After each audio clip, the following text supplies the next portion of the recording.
3 মাস পরে তোমার IELTS exam এবং এখন পর্যন্ত মকে তুমি 5 বা 5.5 এর উপরে উঠাতে পারছো না even though your target is to get a 6 or a 6.5 এই জিনিসটা কেন আজকের এই ভিডিওতে we are going to dive into 5 reasons যে কারণে you're currently stuck at a lower band score and I'm pretty sure তুমি এইটার সাথে একটা বা দুইটা মিলাতে পারবে। Hey guys, আমি আনান কানেক্টেড একাডেমির একজন IELTS instructor এবং আজকের এই ভিডিওতে we are going to talk about 5 reasons why students are stuck at band 5 or 5.5 even though they're trying their hardest to get a better score. Reason number 1 যেটা সবচাইতে important reason সেটা হচ্ছে স্টুডেন্টসরা ওদের foundation ঠিক না করে IELTS এ যায়। So what do I mean by this? অনেক স্টুডেন্টসের দেখা যায় যে ফাউন্ডেশনালি কিছু প্রবলেমস থাকে, মেবি ওদের গ্রামার নলেজ একটু উইক, অথবা দেখা যায় ওদের রিডিং স্পিড একটু উইক, অর হয়তো বা ওরা লিসেনিং এর ক্ষেত্রে নানান ধরনের অ্যাকসেন্টস নিয়ে ফ্যামিলিয়ার না। আমার যদি এই প্রবলেমসগুলো থেকে থাকে আমি IELTS এ যতই চেষ্টা করি না কেন আমার স্কোর ইমপ্রুভ হবে না। সো আমার যেটা করতে হবে হচ্ছে ফার্স্টে আমার ইংলিশের এই ফাউন্ডেশন গুলো ঠিক করতে হবে। If I am week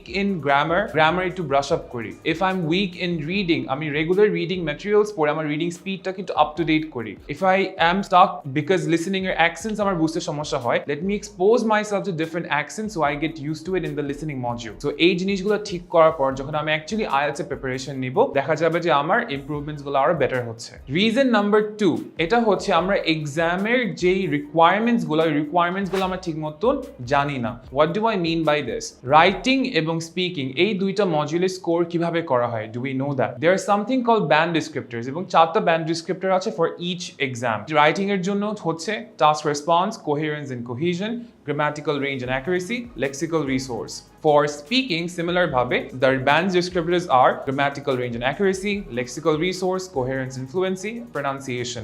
Examiner কিভাবে individually এই জিনিসগুলোর উপরে মার্কস দেয়। Let me give a very short example যে let's say তুমি একটা এসে লিখেছো এবং এসের ভিতরে all your sentences are completely accurate but সবগুলো সেন্টেন্স হচ্ছে সিম্পল সেন্টেন্সেস। তোমার লেখা অ্যাকুরেট হওয়ার সত্ত্বেও grammatical range and accuracy এই ক্রাইটেরিয়াতে তোমাকে 5 বা 4.5 এর উপরে দেওয়া হবে না বিকজ ওরা চায় হচ্ছে ক্যান্ডিডেটস থেকে ভ্যারিয়েশন দেখতে। They want to see complex sentences, compound sentences, active voice, passive voice, conditionals এবং তুমি যদি এগুলো ওদেরকে না দাও তাহলে তোমার ওই পার্টিকুলার ক্রাইটেরিয়াতে স্কোর বাড়বে না। Even if you make mistakes you might think যে আমি কমপ্লেক্স সেন্টেন্স ইউজ করতে পারি না, আমি কম্পাউন্ড সেন্টেন্স ইউজ করতে পারি না। That's okay. Even if you try, you show them that you tried, তোমাকে ওরা একটা হায়ার ব্যান্ড দিবে।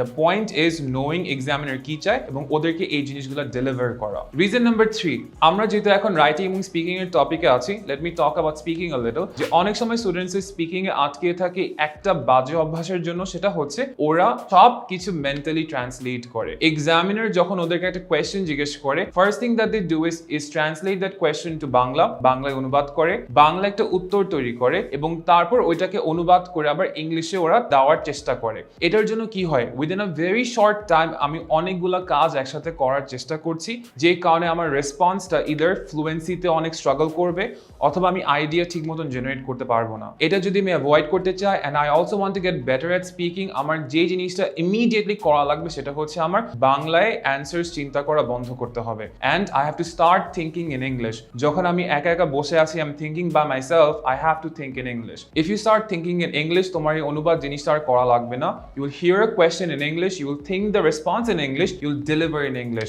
ইংলিশ তোমার ভুল হতে পারে but you will be fluent and examiner তোমার একটা higher score দিবে। This brings me nicely to my next point which is treating IELTS like a school subject and not a life skill. আমরা অনেকে যেটা করি হচ্ছে IELTS টাকে একটা স্কুলের সাবজেক্টের মতন মনে করি এবং দেখা যায় যে এক্সামের আগে আমরা কয়েকদিন চেষ্টা করে বলি যে আমার এক্সামের জন্য আমি প্রিপেয়ার্ড, বাট দেখা যায় যে বিকজ এটা একটা স্কিল বেসড সাবজেক্ট, এখানে আমার স্কিলস ডেভেলপ করা লাগবে। আমি এই লাস্ট মিনিট প্রিপারেশন দিয়ে আমি আমার ডিজায়ার্ড স্কোরটা পাবো না। Think of it like this, আমি জীবনে ফুটবল খেলি নাই, but if I suddenly go to the pitch tomorrow, try to play football like Neymar, I will only be making a fool of myself because I don't have the skills. I haven't practiced the skills. So আমি IELTS কে একটা subject হিসাবে treat করা বন্ধ করব যে দিনে আমি 2 ঘন্টা 3 ঘন্টা বই প্র্যাকটিস করি।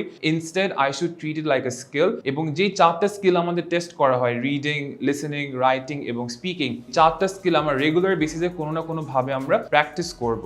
And it doesn't have to be as boring as solving Cambridge papers. It can be as fun as like watching a movie, reading a book, listening to your favorite musician. তো এই জিনিসগুলো করে আমি আমার এই IELTS এর improvements গুলো আনতে পারবো। And my last and final point for this video is relying too much on tips and tricks to get a better score in IELTS. Tips and tricks আমাদেরকে হেল্প করবে only if আমাদের ইংলিশের skills গুলা ভালো। আমি যদি এমন একটা মানুষকে টিপস এন্ড ট্রিক্স দেই যে ইংলিশে কোয়েশ্চেন পড়েই বুঝে না, সে কিন্তু এই টিপস এন্ড ট্রিক্স দিয়ে ওই কোয়েশ্চেনের জন্য কোনো অ্যান্সার বেনিফিট পাবে না। দেখা যায় যে শুরুর দিকে স্টুডেন্টস যেটা করে হচ্ছে চিপ কোডস খুঁজে, টিপস এন্ড ট্রিক্স খুঁজে, শর্টকাটে কিভাবে প্যাসেজ না বুঝে অ্যান্সার করা যায়, বা কোন টেমপ্লেটে অ্যান্সার দিলে হয়তো আমার স্পিকিং বা রাইটিং এর বেটার স্কোর দিবে। Problem with this is IELTS এর টিপস এন্ড ট্রিক্স খুবই কম কাজে আসে এবং শুধুমাত্র তাদেরই কাজে আসে যাদের স্কিলস গুলো ভালো। So first of all I would suggest you যে তুমি আগে তোমার ইংলিশের স্কিলস গুলো ইমপ্রুভ করো এবং তুমি দেখো এই স্কিলস দিয়ে তুমি কত দূর আগাতে পারছো, এবং অনলি দেন যখন তোমার স্কিলস গুলো ইমপ্রুভ হয়ে যাবে তখন তুমি এই টিপস এন্ড ট্রিক্স দিয়ে একটা হায়ার ব্যান্ড স্কোর আনার চেষ্টা করো। ইনিশিয়াল লেভেলে তুমি যদি টিপস এন্ড ট্রিক্স এর উপর নির্ভর করো, দেখা যাবে ওটা তোমাকে ক্যাপ করে দিবে, তুমি 5 বা 5.5 এর উপরে আর যেতে পারবে না। সো এই 5টা রিজনের মধ্যে একটা রিজনও যদি তোমার সাথে মিলে থাকে, let us know down in the comments. আমরা ওই টপিকটার উপরে আরো ইন ডিটেইল ভিডিও বানাবো, so you will know for sure যে কিভাবে এই হ্যাবিটটা থেকে বের হয়ে আসা লাগে। And if you need further help, as you know যে I am representing Connect Academy in this video, so আমাদের এখানে we have 3 amazing courses: grammar foundation course, IELTS foundation course, IELTS advance programme, যেগুলো use করে অনেক স্টুডেন্টসরা ওদের desired IELTS এর band score পেয়েছে on their very first try. This is because we do 5 things differently from the industry. প্রথম জিনিসটা হচ্ছে আমরা আমাদের কোনো ব্যাচে 10 স্টুডেন্টস এর বেশি স্টুডেন্টস নেই না। এটার রিজন হচ্ছে যাতে ইনস্ট্রাক্টর তাকে ক্লাসের ভিতরে কমপ্লিট ফোকাসটা দিতে পারে। What happens is if you are surrounded by 15, 20, 25, 50 students, second reason is আমরা প্রতিটা ব্যাচের জন্য 3 জন ইনস্ট্রাক্টর করে অ্যাসাইন করি। ফার্স্ট ইনস্ট্রাক্টর তোমার প্রোগ্রাম ক্লাসেস গুলো নিবে, সেকেন্ড ইনস্ট্রাক্টর তোমার in person speaking skill develop করবে, থার্ড ইনস্ট্রাক্টর তোমার অনলাইনে স্পিকিং স্কিল ইমপ্রুভ করবে। We put so much focus into speaking because আমরা জানি যে এটা এমন একটা সেক্টর যেখানে স্টুডেন্টসরা স্ট্রাগল করে because they don't have any space যেখানে গিয়ে ইংলিশে কথা বলতে পারবে। That is why we put so much emphasis into this. And the interesting thing is আমাদের স্পিকিং এর সেশনস গুলো ফান হওয়ার পাশাপাশি are very useful for students who are planning on moving abroad. We do simulated workshops যেখানে স্টুডেন্টসরা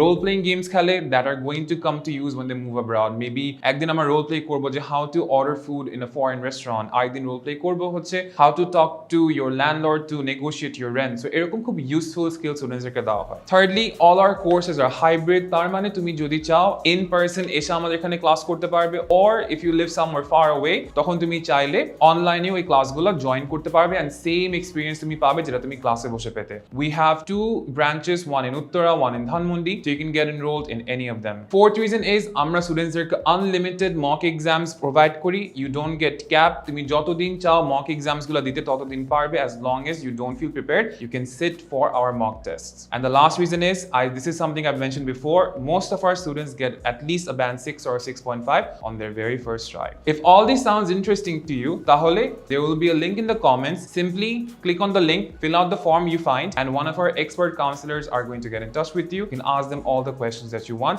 And I guess this is it for me for this video. I hope you guys enjoyed. I will see you guys in the next one. Take care.